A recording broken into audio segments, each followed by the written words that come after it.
Country singer Hank Williams spent nearly a lifetime battling demons, alcoholism, and the loneliness of performing on the stage.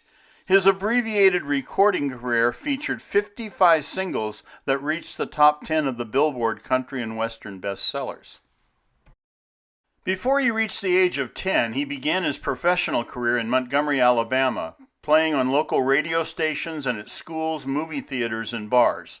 His mother initially managed him before he married Audrey Sheppard, who competed to control his career.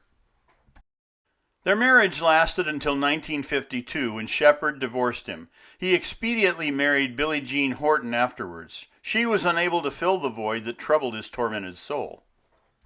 Despite being unable to read or notate music, he penned some of the greatest and saddest country tunes ever recorded.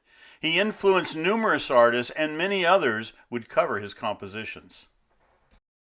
His drinking made him often reckless and unreliable. He would be dismissed from the Grand Ole Opry due to habitual drunkenness and missing shows. Demand for his performances remained high and well compensated.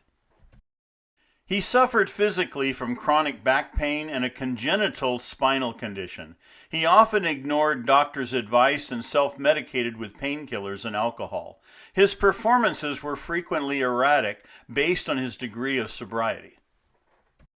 On New Year's Eve 1952, Williams was scheduled to perform at the Municipal Auditorium in Charleston, West Virginia.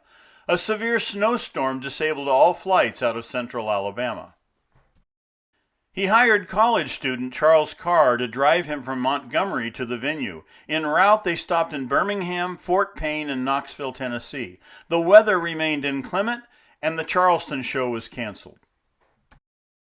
His driver was directed to reroute the vehicle into Canton, Ohio, and a scheduled New Year's Day performance. The excessive driving had exhausted Williams. He had been injected with 2 shots of vitamin B12 that contained 1/4 gram of morphine.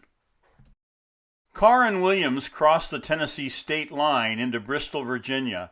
Carr summoned a relief driver named Don Surface after having driven over 20 hours. The trio continued their routing silently until stopping at a gas station in Oak Hill, West Virginia. The 2 drivers discovered that Williams had died in the back seat. He had been deceased so long that rigor mortis had already set in. During his autopsy, the presiding doctor found hemorrhaging in Williams' heart and neck and pronounced his cause of death as acute right ventricular dilation.